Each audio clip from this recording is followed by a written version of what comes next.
उत्पत्ति अध्याय 44। यूसुफ ने अपने गृह प्रबंधक को आदेश दिया, इन लोगों के बोरों में इतनी भोजन सामग्री भर दो जितनी वे ले जा सकते हैं। प्रत्येक व्यक्ति के रुपए भी उसके बोरे के मुंह में रख दो। मेरा चांदी का चशक सबसे छोटे भाई के बोरे के मुंह में उसके अन्न के रुपयों के साथ रख दो।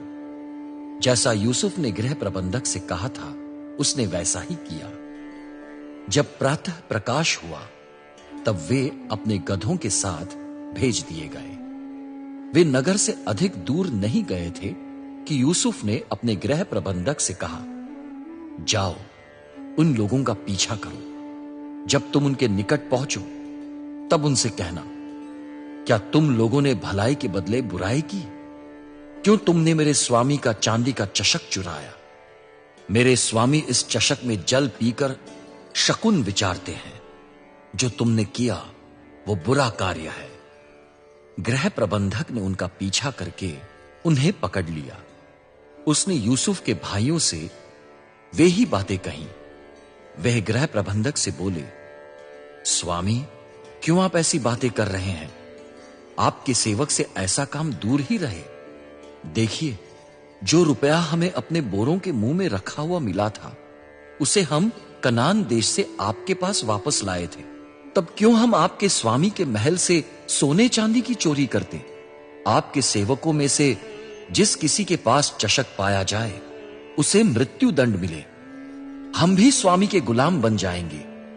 गृह प्रबंधक ने कहा, तो अब तुम्हारे कथन के अनुसार हो, परंतु वही व्यक्ति मेरा गुलाम बनेगा जिसके पास चशक पाया जाएगा। शेष व्यक्ति निर्दोष माने जाएंगे। प्रत्येक व्यक्ति ने शीघ्रता से अपना बोरा भूमि पर उतारा और उसको खोला। गृह प्रबंधक ने ज्येष्ठ भाई के बोरे से आरंभ करके सबसे छोटे भाई के बोरे में ढूंढा। चशक बिन्यामिन के बोरे में मिला। भाइयों ने अपने वस्त्र फाड़कर शोक प्रकट किया। वे गधों पर बोरे लाद कर नगर की ओर लौटे। यहूदा और उसके भाई यूसुफ के महल में आए। यूसुफ वहीं था। वे उसके सम्मुख भूमि पर गिरे। यूसुफ उनसे बोला, तुमने ये कैसा कार्य किया? क्या तुम नहीं जानते कि मुझ जैसा व्यक्ति निश्चय ही शकुन विचार सकता है? यहूदा ने कहा, हम अपने स्वामी से क्या कह सकते हैं? हम क्या बोले? हम कैसे अपने को निर्दोष सिद्ध करें? परमेश्वर ने आपके सेवकों के दुष्कर्म का पता लगा लिया है।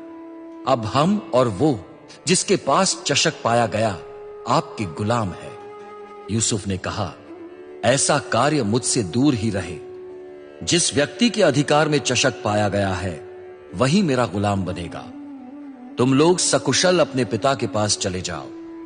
बिन्यामिन के लिए निवेदन। तब यहूदा यूसुफ के निकट आया। उसने कहा, हे मेरे स्वामी, कृपया अपने सेवक को अनुमति दीजिए कि वो आपसे कुछ कह सके। आपके सेवक पर आपका क्रोध न भड़के, क्योंकि आप स्वयं फरों के सदृश हैं। मेरे स्वामी, आपने अपने सेवक से पूछा था, क्या तुम्हारे पिता तथा अन्य भाई हैं? हमने अपने स्वामी को उत्तर दिया था, हमारे वृद्ध पिता हैं और उनकी वृद्धावस्था में उत्पन्न एक छोटा भाई है। उसके सगे भाई की मृत्यु हो चुकी है। वो अपनी मां के बच्चों में अकेला बचा है। हमारे पिता उससे विशेष प्रेम करते हैं। तब आपने हमें अपने सेवकों को आदेश दिया था, उसे मेरे पास लाओ, जिससे मैं अपनी आंखों से उसे देखूं। हम अपने स्वामी से बोले थे, वो लड़का अपने पिता को नहीं छोड़ सकता। यदि वो अपने पिता को छोड़ेगा तो उसके पिता मर जाएंगे। तब आपने हमें अपने सेवकों को चेतावनी दी थी, जब तक तुम्हारे साथ तुम्हारा छोटा भाई नहीं आएगा तुम मेरे दर्शन नहीं कर सकते। हम अपने पिता आपके सेवक के पास गए और उनको आपकी बातें बताई। जब हमारे पिता ने कहा, मिस्र देश फिर जाओ और हमारे लिए कुछ भोजन सामग्री खरीद लाओ, तब हमने कहा, हम नहीं जा सकते। यदि हमारा छोटा भाई हमारे साथ जाएगा तो हम जाएंगे, क्योंकि जब तक हमारा छोटा भाई हमारे साथ न होगा हम मिस्र देश के स्वामी के दर्शन नहीं कर सकते। हमारे पिता आपके सेवक ने हमसे कहा, तुम तो जानते हो, राहेल ने मुझसे 2 पुत्रों को जन्म दिया था। एक पुत्र मुझे छोड़कर चला गया, निसंदेह वो टुकड़े टुकड़े कर दिया गया। तब से मैंने उसे कभी नहीं देखा। यदि तुम इसको भी मेरे पास से ले जाओ और इस पर कोई विपत्ति आ पड़े, तो तुम लोग मुझ वृद्ध को शोक संतप्त दशा में ही अधोलोक पहुंचा दोगे। अब यदि मैं अपने पिता आपके सेवक के पास जाऊं और लड़का हमारे साथ नहीं हो, और वो देखें कि लड़का हमारे साथ नहीं है, तो वो मर जाएंगे, क्योंकि उनके प्राण तो लड़के में अटके हैं। अतः हम अपने वृद्ध पिता को शोक संतप्त दशा में ही अधोलोक पहुंचा देंगे। आपके सेवक मैंने अपने पिता से लड़के की सुरक्षा का दायित्व यह कहकर लिया है, यदि मैं उसे आपके पास वापस नहीं लाता, तो मैं आपके प्रति आजीवन अपराधी बना रहूंगा।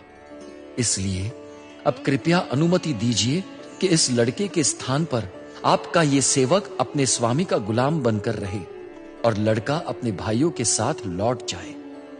यदि लड़का मेरे साथ नहीं हो, तो मैं अपने पिता के पास कैसे लौट सकता हूं? मैं नहीं चाहता कि मुझे अपने पिता के साथ घटने वाली संभावित दुर्घटना को देखना पड़े। आप सभी को जय मसीह की। इस वीडियो को देखे जाने और सुने जाने से प्रभु यीशु मसीह आप सभी को आशीष दे। आप सभी का धन्यवाद इस वीडियो को पूरा देखने के लिए। यदि आप लोगों को वीडियो अच्छा लगा हो तो मेरे चैनल को सब्सक्राइब कर लीजिएगा और वीडियो को लाइक करके शेयर जरूर करिएगा। तो आप सभी को जय मसीह की। प्रभु यीशु मसीह आप सभी को आशीष दे। चलिए मिलते हैं अगली वीडियो पर। जय मसीह की।